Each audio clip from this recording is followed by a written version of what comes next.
परमात्मा शिव के रूप से तादात्म्य प्रैक्टिकल में स्थापन करने वाला वह शंकर का स्वरूप है। ब्रह्मा और शिव को मिला के एक क्यों नहीं कर दिया शास्त्रों में? विष्णु और शिव को मिलाकर के एक क्यों नहीं कर दिया? शिव शंकर को मिलाकर के ही एक क्यों कर दिया? प्रवेश तो ब्रह्मा में भी होता है, लेकिन एक आकार नहीं हो पाता, कार्य संपन्न नहीं हो पाता। इसलिए शिव और ब्रह्मा को मिलाकर के एक नहीं किया, शिव और शंकर को मिलाकर एक कर दिया है। तो उनसे पूछो, जज करो। अब आप जज करो, तुमको समझाने में बहुत सहज हो जाएगा जब असली चित्र बना देंगे। तो क्या सहज हो जाएगा कि गीता का भगवान कृष्ण नहीं है, शिव परमात्मा प्रैक्टिकल में है, जो अभी आया हुआ है वो गीता का भगवान है। गीता माता है तो कोई जड़ किताब की बात है क्या? नहीं, गीता माता है, सारे जगत की जननी है, जगदम्बा के रूप में उसका गायन है, जगत की माता है तो जगत पिता भी होगा। गीता माता है तो गीता पति भगवान भी होगा। कोई जड़ शिव लेने की बात है क्या?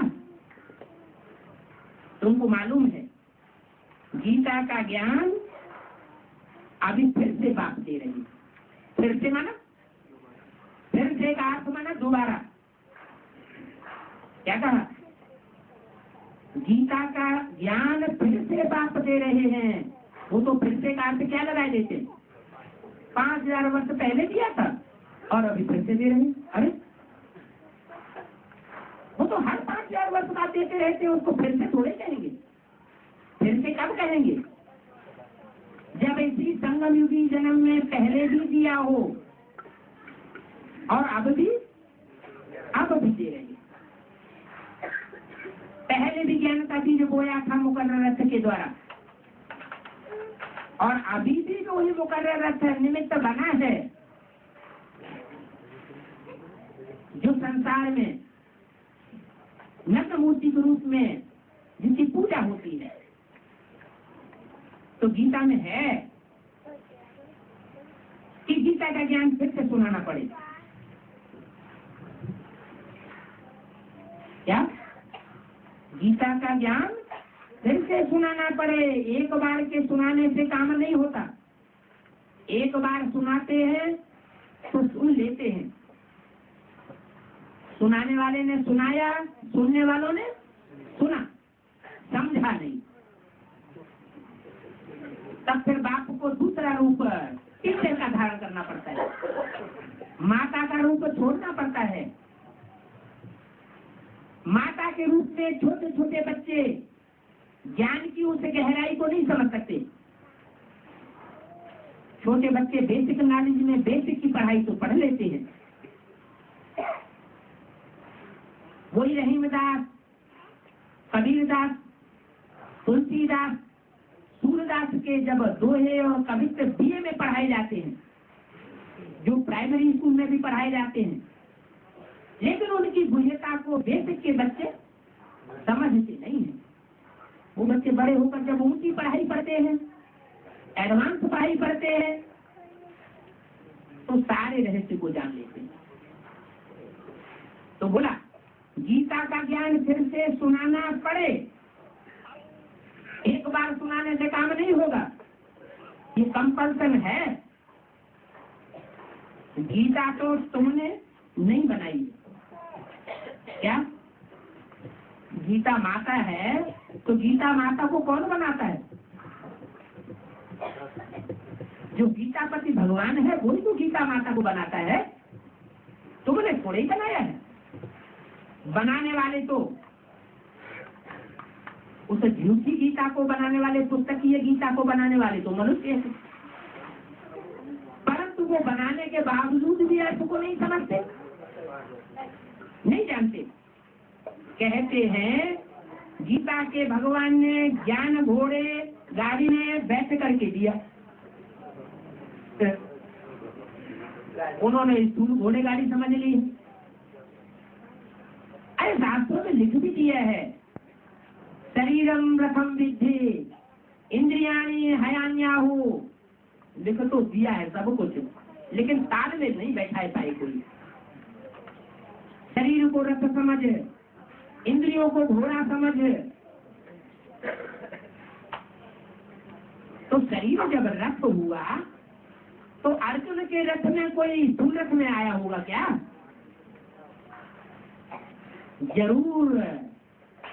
पुरुषार्थियों के बीच में जो सबसे श्रेष्ठ पुरुषार्थी हीरो पाठधारी है, उसके मुकर्रर रथ शरीर रूपी रथ में प्रवेश करके परमात्मा बाप ने गीता ज्ञान सुनाया होगा। वो गीता ज्ञान सुनाने वाला कृष्ण की सोल नहीं है। जो तथाकथित ब्राह्मणों ने समझ लिया है कि गुलजार दादी के अंदर कृष्ण की सोल भगवान बन करके आई है और भी गीता ज्ञान सुना रही है। भगवान आता है तो जब सुनाता है तो उसके सुनाई हुई बात का जादू की तरह असर होना चाहिए ना। क्या कहते हैं, मुरली तेरी में जादू। उसकी मुरली में जादू, वो मुरली जादू का काम करती है। 69 से और अब तक अव्यक्तवाणी गुलजार दादी के तन से चलते हुए कितने वर्ष हो गए?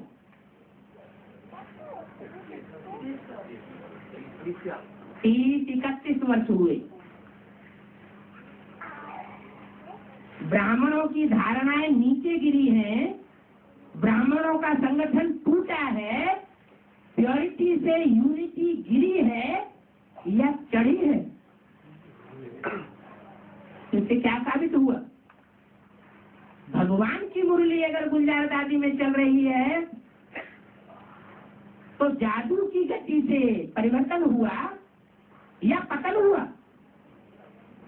ब्राह्मणों की दुनिया में क्या हो रहा है? यूनिटी भंग हो रही है या यूनिटी बढ़ रही है? फिर जैसे दुनिया में समझते हैं कि दुनिया बहुत आगे बढ़ रही है। क्या आगे बढ़ रही है? जनसंख्या बहुत बढ़ रही है। अरे जनसंख्या बढ़ रही है, महलमारियां अटारियां बढ़ रहे हैं, लेकिन सुख शांति की समृद्धि हो रही है। इसलिए प्यार और सौहार्द, जो सहनशीलता है, एक दूसरे के प्रति होना चाहिए, सहिष्णुता, वो बढ़ रही है या घट रही है? तो उत्थान नहीं हो रहा है। क्या हो रहा है? पतन हो रहा है। जो समझदार हैं वो इस बात को जानते हैं कि दुनिया का पतन हो रहा है। तो कोई घोड़े गाड़ी में परमात्मा बाप ने आकर के ज्ञान नहीं दिया? जरूर कोई शरीर रूपी रथ है, श्रेष्ठ पुरुषार्थ का अर्जन करने वाला कोई है, जिस हीरोपासधारी में परमात्मा बाप आकर के ज्ञान देते हैं और इंद्रियों रूपी घोड़ों को क्या करते हैं? कंट्रोल करते हैं।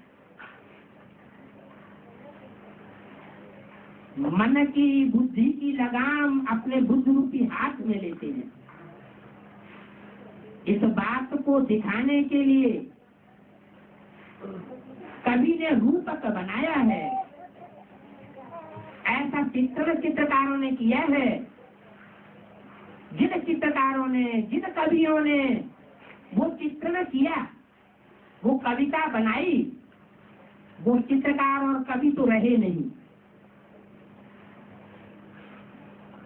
बाद में उसका इंटरप्रिटेशन करने वाले मनुष्य व्याख्या करते रहे। मनुष्य दिन पर दिन विकारी होते गए या निर्विकारी बनते गए। दुनिया में विकार तो बढ़ते ही रहे। शास्त्र बनने के बाद तो विकारी बुद्धि से उसके अर्थ कैसे होंगे? अर्थ विकारी होंगे या निर्विकारी होंगे? अर्थ भी विकारी होते गए, विचार प्रकार अर्थ होते गए। एक ही गीता और उसकी एक तो आपसे ज्यादा गीताएं टीकाएं बन गई। माध्वाचार्य की टीका कहती है कि आत्माएं अनेक है, परमात्मा तुरीय अलग है। और शंकराचार्य की गीता क्या कहती है? क्या कहती है? सर्वम खलु इदं ब्रह्म, आत्मा हो परमात्मा, एक ही आत्मा सब कुछ है, वही अनेक रूपों में संसार में प्रत्यक्ष होती है। अरे एक गीता की व्याख्या में इतना बड़ा अंतर, तो तुंदे मत भिन्ना वाली बात होगी। भिकारी बुद्धियों ने विकृत अर्थ निकाल लिए और पतन होता चला गया। इसलिए बाबा कहते हैं इन शास्त्रों ने, इन शास्त्रकारों ने सबको डुबोया। भगवान ने कोई उस स्थूल घोड़ा गाड़ी में बैठ करके ज्ञान नहीं दिया जो टीवी में भी दिखाते हैं। क्या आनंद का सागर कौन है? ये टाइटल किसका है? आनंद का सागर परम पिता परमात्मा स्वयं है या कोई मनुष्य हो सकते हैं? तो शास्त्र में चाहे कुछ भी लिख दे, टीवी में कुछ भी दिखाई दे, लेकिन दुनिया को सुधारने का काम तो एक परमपिता परमात्मा ज्ञान सागर का है। वही आनंद का सागर है, सुख का सागर है। वो स्थूल घोड़े गाड़ी में आकर के ज्ञान नहीं देता,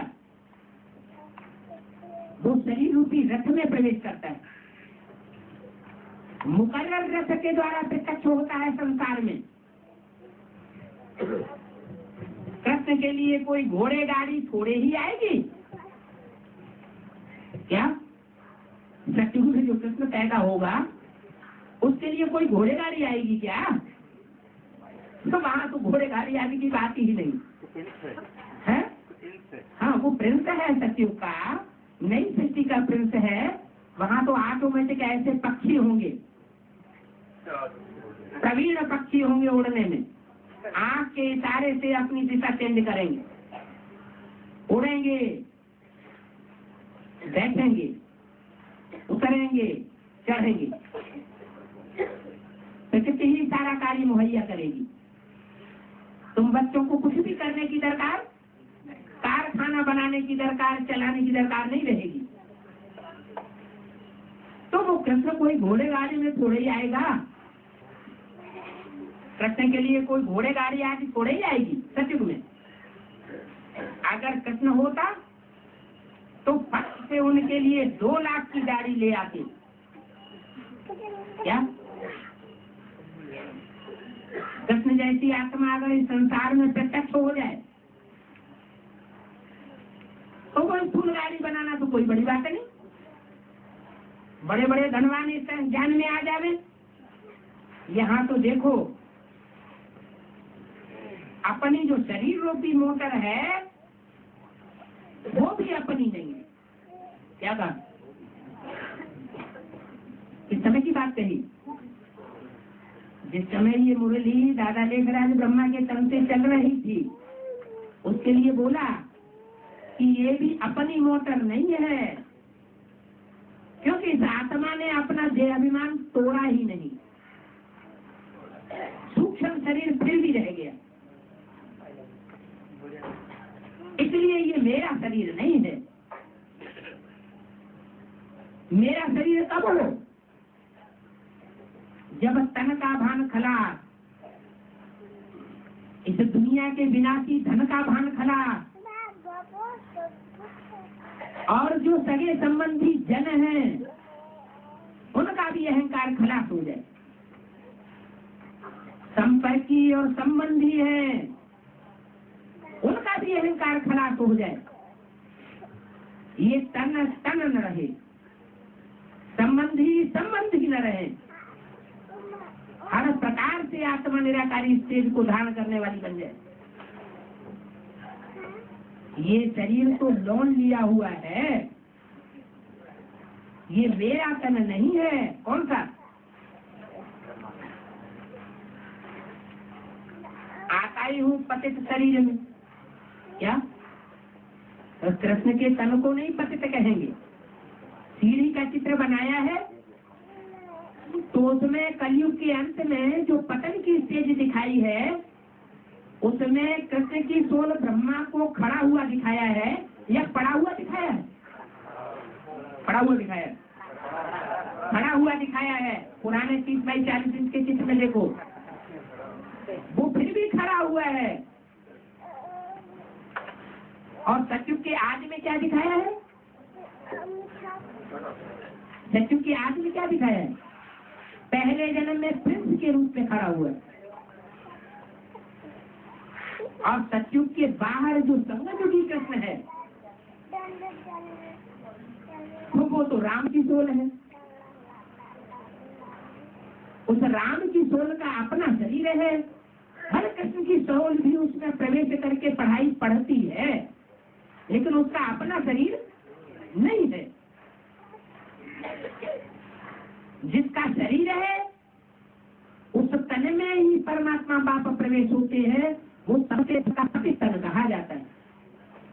पतित से पतित कानी कांटे में आता हूँ। कानी कांटे में आकर उसको क्या बनाता हूँ? बड़े से बड़ा फूल बनाता हूँ, किंग ऑफ फ्लावर बनाता हूँ। किंग ऑफ फ्लावर कहा ही जाता है कमल के फूल को। कीचड़ रहता है और लेप छेप उस पर नहीं लगता। तो परमात्मा बाप का वो पार्ट है। आत्मा बाप ही निर्लेप का पार्ट बजाता है। आत्माएं निर्लेप नहीं होती। आत्माएं तो नंबरवार बनेंगी। तो बोला मैं आता ही हूँ पतित शरीर में। तो गुप्त है,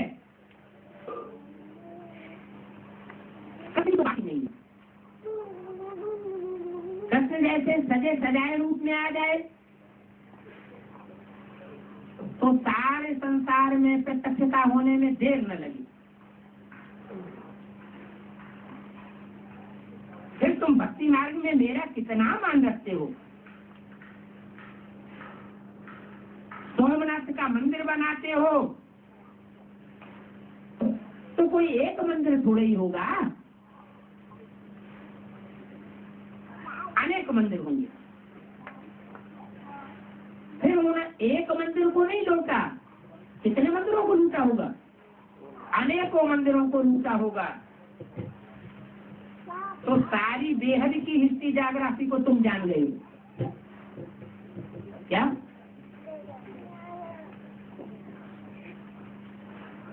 मंदिर दर कहते हैं घर को,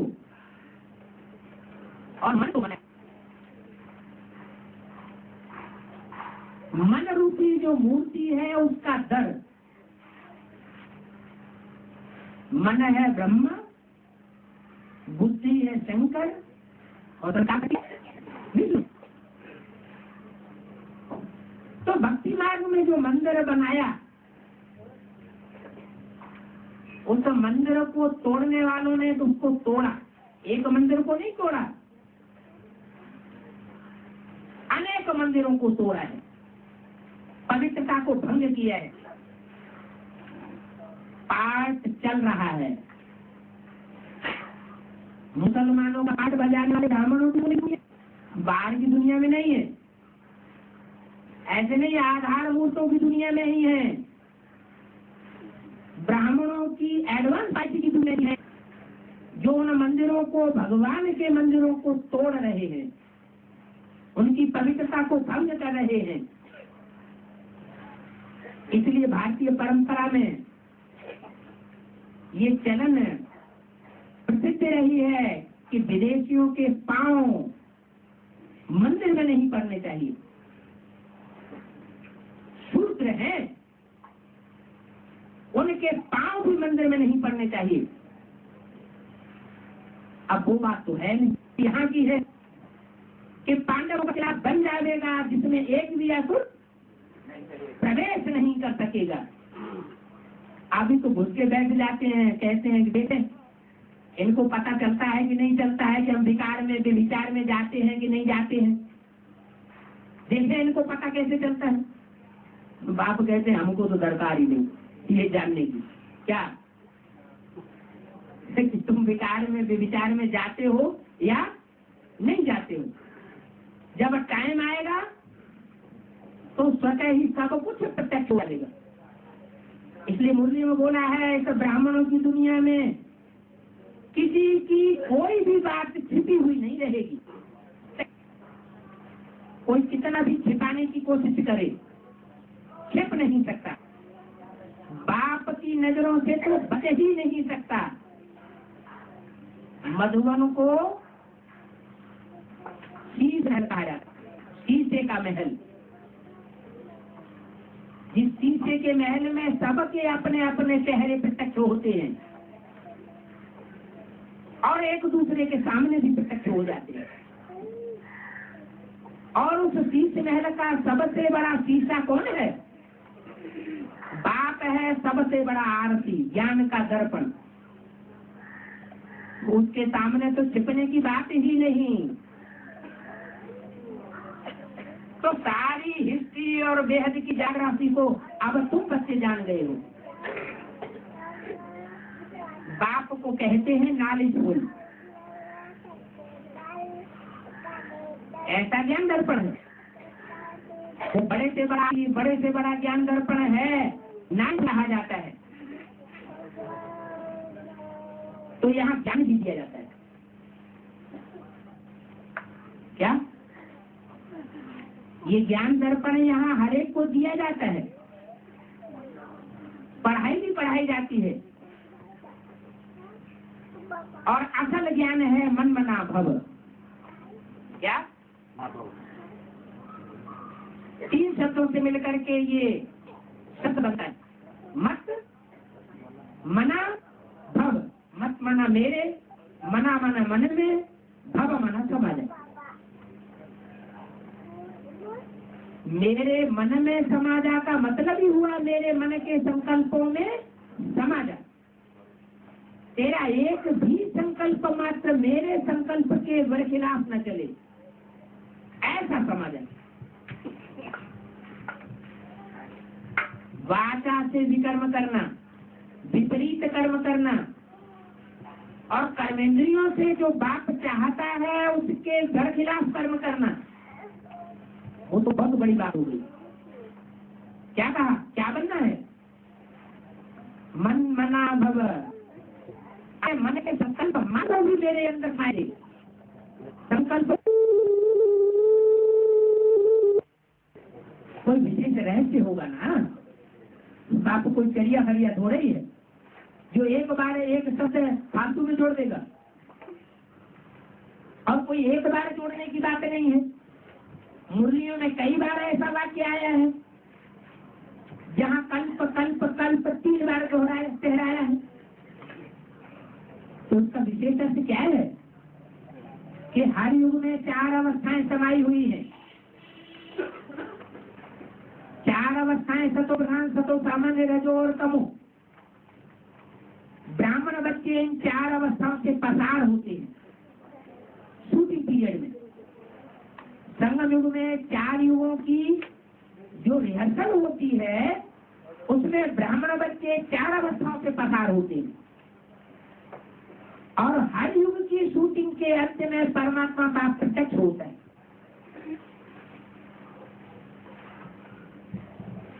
सतयुग की शूटिंग के अंत में प्रत्यक्ष होता है तो त्रेता के अंत तक प्रत्यक्ष होता रहता है। फिर द्वापर के आदि में प्रत्यक्ष होता है तो द्वापर के अंत तक प्रत्यक्ष होता रहता है। बच्चों की बुद्धि में बच्चों की लाइन लगी ही रहती है समझने के लिए, उस बात को पहचानने के लिए। और लास्ट में त्रेता युग की शूटिंग में भी प्रत्यक्ष होता है। तो जिन जिन बच्चों की बुद्धि में प्रत्यक्ष होता है हर बच्चा 4 अवस्थाओं से पसार होता है। क्या जो भी बच्चा पहली बार ज्ञान में आता है, बाप को पहचानता है या बाप के प्रति समर्पित होता है तो सतो प्रधान बुद्धि होती है, भावना सात्विक होती है। के प्रति प्यार, असीम प्यार होता है। कोई की बातों में उस समय आया हुआ नहीं होता। फिर धीरे धीरे अवस्था नीचे गिरती है। जैसे जैसे दूसरे ब्राह्मण बच्चों के संग में संपर्क में आता जाता है, उनकी बातों का प्रभाव पड़ता जाता है, मनुष्य गुरुओं की मत को अपनाता जाता है और एक बात की वाणी को भूलता जाता है। वैसे वैसे सतो प्रधान से सतो सामान्य से रजो और रजो से तमो की ओर भागता है। तो इसलिए बोला कल्प कल्प कल्प के संगम युग पर बाप वर्षा देने आते। काहे का वर्षा? ज्ञान रत्नों का वर्षा देने आते हैं, गुण रत्नों का वर्षा देने आते हैं, शक्तियों का वर्षा देने आते हैं, हर प्रकार का वर्षा देने आते हैं, गति सदगति का वर्षा देने आते हैं। शास्त्रों में तो युग युग लिख दिया है। गीता शास्त्र में क्या लिखा है? संभवामि युगे युगे, मैं हर युग में आता हूँ। हर युग में आता हूँ तो 4 बार 4 अवतार दिखाना चाहिए। 10 अवतार और 24 अवतार क्यों दिखाई दिए? ये कोई पूछता ही नहीं। बात कहाँ की है? बात है संगम युग की, कि संगम युग में बाप ज्ञान सूर्य जब आते हैं तो 4 युगों में प्रत्यक्ष होते हैं। एक ही मुकर्रर रथ के द्वारा प्रत्यक्ष होते हैं, 4 बार प्रत्यक्ष होते हैं। कल साक्षर बीज से निकाल दिया है और युग युगे डाल दिया है। उन्होंने शास्त्रों में क्या किया? कल्प कल्प संभवामी होना चाहिए, मैंने हर कल्प की शूटिंग में मैं आता हूँ, ये होना चाहिए। तो शूटिंग का भी उनको ज्ञान नहीं है, माना पुरुषोत्तम संगम युग का भी उनको ज्ञान नहीं है और कल्प का भी उनको ज्ञान नहीं है। ऐसे युग युग लिख दिया। उनका नाम ही है पतित पावन। इनका इनका क्यों नहीं कहा? इनका माने नजदीक में जिसके बैठा है, बाजू में, ब्रह्मा के बाजू में बैठे के मुरली चल रही थी ना, तो ये क्यों नहीं कहा कि इनका नाम ही है पतित पावन? माना ज्यादा लेखराज ब्रह्मा का जो साकार रूप है, जिसे भगवान समझ लिया है, संसार का सर्वोपरि साकार भगवान समझ लिया है, सृष्टि को परिवर्तन करने वाला, वो पतित पावन क्यों नहीं बताया? उनका कह के दूर क्यों कर दिया? भविष्य की तरफ इशारा क्यों कर दिया? क्योंकि वो मुकर्रर रथ है जिसके द्वारा सारी सृष्टि पतित से पावन बनती है, वो प्रत्यक्ष होने वाला है। उस समय तक प्रत्यक्ष नहीं हुआ, तो युग युग आकर के क्या करेंगे? जब उनका नाम ही है पतित पावन, तो सारी सृष्टि जब पतित बने तब ही तो आवेंगे, कि हर युग में आवेंगे। सत्य को 16 कला संपूर्ण, त्रेता 14 कला संपूर्ण, द्वापर 8 कला संपूर्ण और कलयुग 4 कला से घट करके 0 कलाहीन। तो पूरी ही कलाएं उतर जाएगी, पूरा ही पतित पने का ग्रहण लगेगा, तब आऊंगा या बीच में आ जाऊंगा? हर युग में आता रहूंगा। कल्प में एक बार आकर के पावन बना करके चले जाते हैं। क्या कहा? कल्प में एक बार आकर के पावन बना करके चले जाते हैं। अच्छा, जब एक ही बार आकर के पावन बना के चले जाते हैं तो फिर ऊपर ये क्यों कहा कि बरोबर बाप कल्प कल्प कल्प के संग में होंगे वर्षा देने आते हैं? इससे साबित होता है कि समंगम युगी शूटिंग की बात कर रहे हैं, 5000 वर्ष के कल्प की बात नहीं है। तो बाप कहते हैं मुझे तलाक मत देना, क्या मैं पुरुषोत्तम संगम युग में एक ही बार आता हूँ, सारी सृष्टि की सदगति करके वापस जाता हूँ, बार बार मैं नहीं आता हूँ। एक ही बार एक ही मुकर्रर रथ से बाप टीचर सदगुरु के रूप में प्रत्यक्ष होता हूँ, फिर मौका नहीं लगेगा। इसलिए मेरे को तलाक नहीं देना। आजकल स्त्रियां पति को तलाक देती हैं। क्या स्त्रियां पति को तलाक देती हैं आजकल? बाप कहते हैं तुम सब सीताएं हो, तुम सब सजनियां हो, तो तुम मेरे को तलाक मत देना। हिंदू नारी पति को कभी तलाक नहीं देती थी। क्या जो देवी देवता सनातन धर्म के थे, जो द्वापर युग से अपन को हिंदू कहने लगे, उनमें जो नारियां हिंदू नारियां थी, वो पति को कभी भी तलाक नहीं देती थी। लूला, लंगड़ा, अंधा, कोढ़ी, काना, पुज्जा, दुष्ट स्वभाव वाला, चोर डकैत, कैसा भी क्यों न हो, लेकिन जैसा मिल गया उनको एक बार वर्ण कर लिया तो कभी भी उसको तलाक नहीं देती थी। तो ये किसने सिखाया? ये तलाक देना किसने सिखाया? रावण ने। किसने? 10 सिरों वाले रावण ने सिखाया, कोई नहीं सिखाया। जो विदेशी और विधर्मी निकले, उन धर्म पिताओं के फॉलोअर्स ने सिखाया। हम उन विदेशियों और विधर्मियों के प्रभाव में आते रहे और दूषित होते रहे। तुमको मुरली सुननी है जरूर। क्या हिंदू नारियां कभी तलाक नहीं देती थी, अब तलाक देने लग पड़ी। हिंदू नारियां भी हिंदुस्तान में भी तलाक देने लग पड़ी। तो किसका प्रभाव पड़ा? किसका संग का रंग लगा? किसके शासन में आ गए? विदेशियों और विधर्मी शासन में आ गए, प्रभावित हो गए।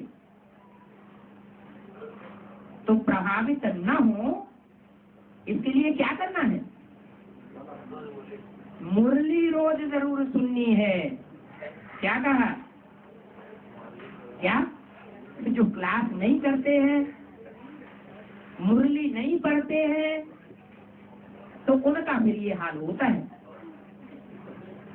इसलिए मुरली जरूर सुननी है। मुरली न सुनने से तो गोया बाप टीचर को भूल गया। इसको किसको भूल गया? बाप को भी भूल गया और टीचर को भी भूल गया। तुमको भी कितना अटेंशन देना है। अब नापास होंगे तो कल्पांतर नापास होते रहेंगे। हर कल्प में क्या होगा? नापास होते रहेंगे। अंत में सबको मालूम पड़ जाएगा कि किसने किसने कितनी पढ़ाई पढ़ी, किसने सुप्रीम टीचर की कब पढ़ाई पढ़ी है, टीचर का रिगार्ड नहीं किया, पंक्चुअल नहीं रहा, रेगुलर नहीं रहा, पढ़ाई कम पढ़ी इसलिए कम पद पाया।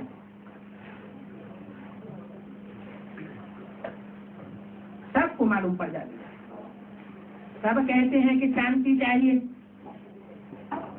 गोया मुक्ति चाहते हैं, अशांत है, दुखी है,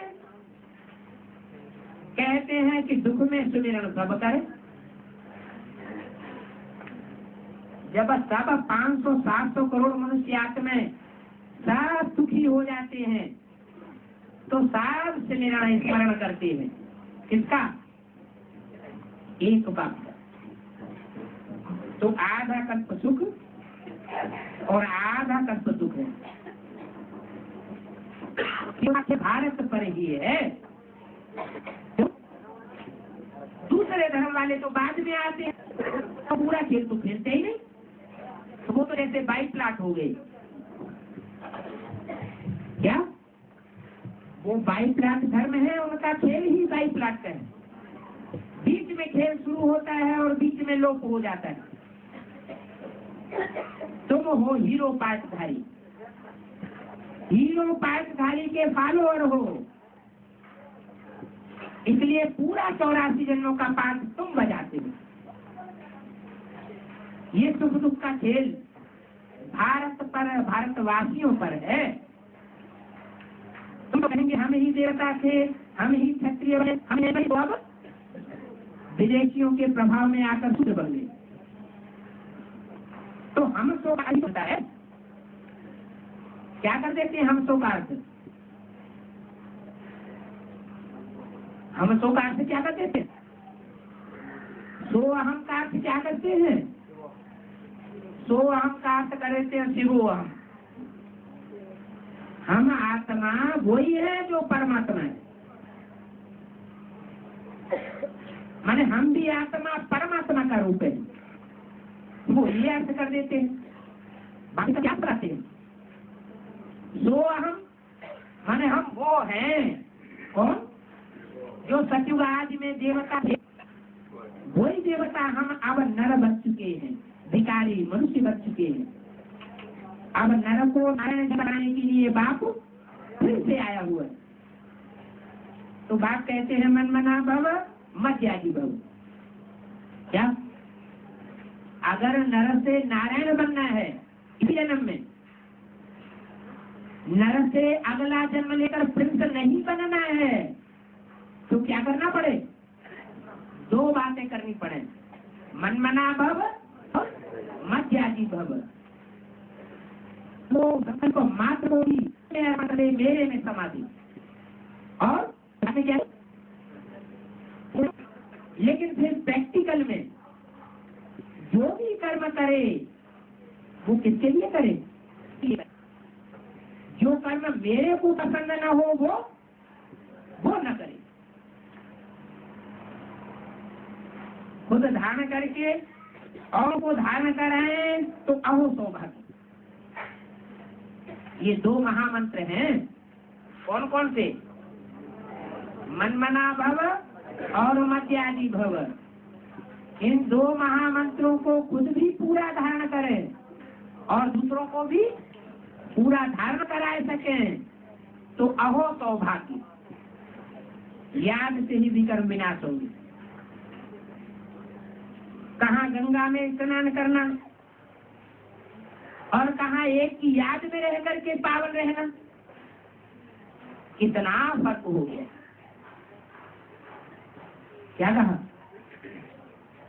कहाँ गंगा में स्नान करना, कौन सी गंगा में? चाहे पानी की गंगा हो और चाहे ज्ञान की चैतन्य गंगा हो, उसमें श्रद्धा विश्वास भावना अर्पण करना, उनको ही टीचर समझ लेना, उनको ही गुरु मान लेना, उनकी ही बातों पर चल पड़ना, एक बात हुई।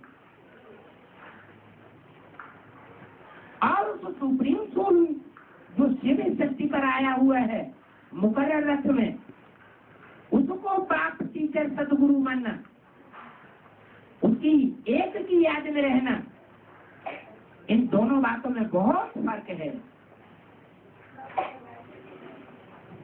बच्चों को ज्ञान के पैसे की बहुत कदर होनी चाहिए।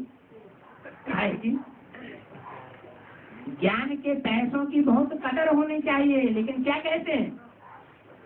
बाबा नौकरी बहुत कड़ी है, धंधा बहुत विस्तार में फैला हुआ है, इसलिए हमको टाइम नहीं मिलता। मुरली पढ़ने का भी टाइम नहीं मिलता, क्लास करने का भी टाइम नहीं मिलता। कोई के पास बैठ करके जब टाइम मिले तो मुरली का लेन देन करने मात्र का भी टाइम नहीं मिलता। तो पैसे की कदर हुई या ज्ञान धन की कदर हुई? क्या कहेंगे? पैसों की कदर की ना। इस ज्ञान धन से भारत स्वर्ग बन जाता है। क्या? इस ज्ञान धन से भारत स्वर्ग बन जाता है। बाप गरीब निवाज है। ऐसे नहीं समझ लेना कि हम पैसा कमाएंगे तो हम यज्ञ में अर्पण करेंगे तो बाप खुश हो जाएगा, हमारा मान मर्तबा बढ़ जाएगा बाप की नजरों में। वो तो मनुष्य गुरु होते हैं, जब प्रवचन करते हैं तो धनवानों को आगे बैठाए लेते हैं, गरीब बेचारे पीछे ही बैठते हैं, दूर, दृष्टि भी नहीं पड़ती। वो धनवानों को पकड़ते हैं। कौन? देहदारी धर्मगुरु। कौन सी दुनिया में? पहले तो ब्राह्मणों की दुनिया में वो धनवानों को पकड़ते हैं। और बाप गरीब निवाज है, अबलाओं को, कन्याओं को, जिनके पास धन होता ही नहीं, बांधेलियों को, नर्वस हुए बच्चों को, ऐसे सच्चे बच्चों को, गरीब निवाज बच्चों को पकड़ता है। जो अगर सच्चाई से दुनिया में धंधा भी करते हैं तो उनका धंधा चल ही नहीं पाता, झूठे सच होते रहते हैं और उनका धंधा भी चौपट हो जाता है। ऐसे गरीब निवाज बच्चों को पकड़ता है। इनकी पाई पाई भी पड़ेगी। क्या? ऐसे गरीबों की पाई पाई भी पड़ेगी तो उस पाई पाई से ये बच्चे साहूकार बन जाएंगे। स्वर्ग में हेल्थ, वेल्थ और हैप्पीनेस तीनों ही होंगी। अगर हेल्थ वेल्थ है, क्या यहाँ कौन सी हेल्थ वेल्थ है? यहाँ मन अगर हेल्दी है, इस तन की हेल्थ की बात नहीं, उसके लिए तो बोला है ये तन सड़ता जाएगा और आत्मा, मन बुद्धि रूपी आत्मा पावरफुल बनती जाएगी।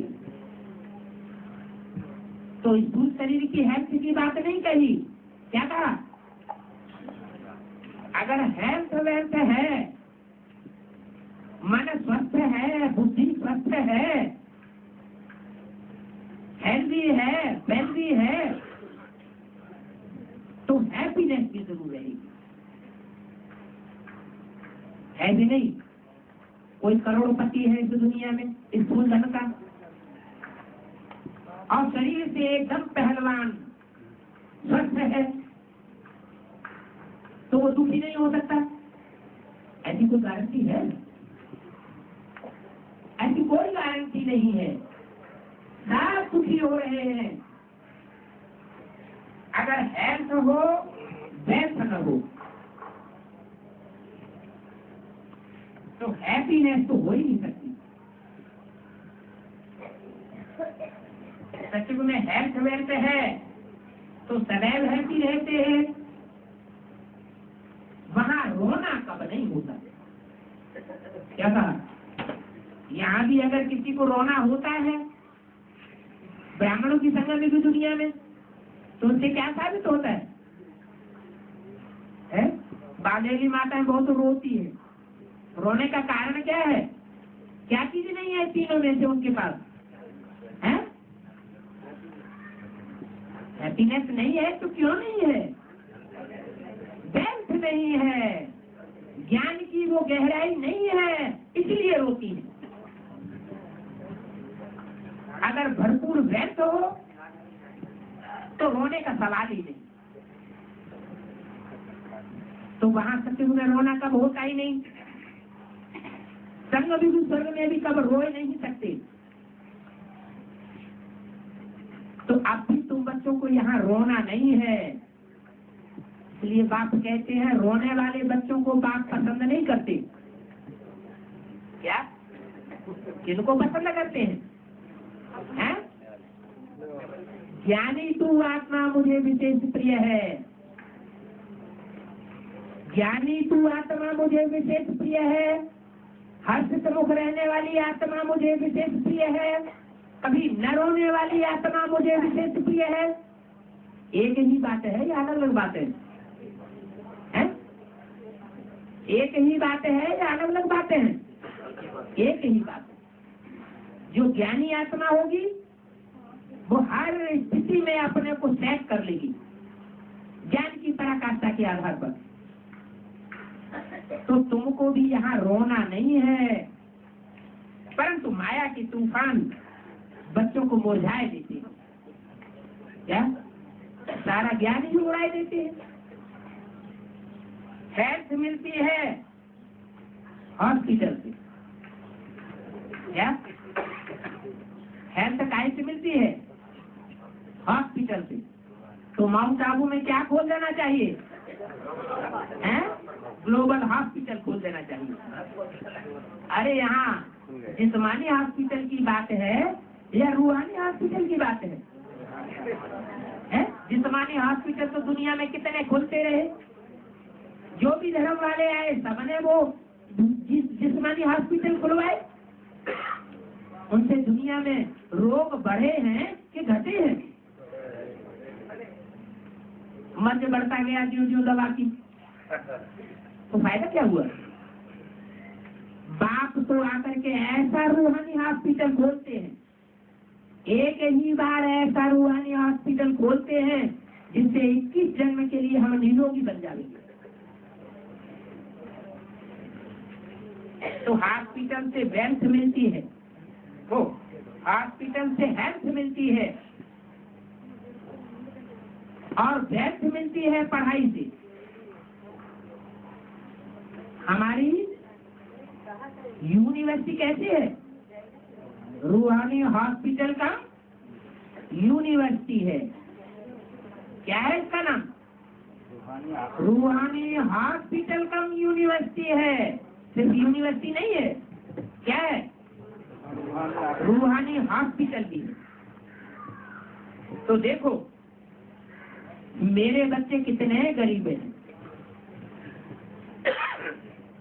3 पैर पृथ्वी में हॉस्पिटल खोल देते हैं मेरे बच्चे। क्या ऐसा कोई बच्चा है जिसने ये शिकायत की हो कि बाबा हमारे पास तो एक ही कमरा है, हमको गीता पाठशाला खोलने की परमिशन नहीं दी गई क्योंकि हमारे पास एक ही कमरा है? ऐसा कोई बच्चा है जिसको परमिशन न मिली हो? अगर लक्ष्मी नारायण जैसे युगल बनने वाले कोई बच्चे हैं जो ये पक्का निश्चय करके बैठे हैं कि हम तलाक नहीं देंगे, क्या बल जानते हैं कि सतयुग में जोड़ियां बदल जाएंगी, लेकिन पक्का निश्चय क्या किया हुआ है कि हम तलाक नहीं देंगे, एक दूसरे का साथ निभाएंगे। ऐसी कोई युगल जोड़ी बच्चे हैं, अगर उनके पास एक ही छोटा कमरा है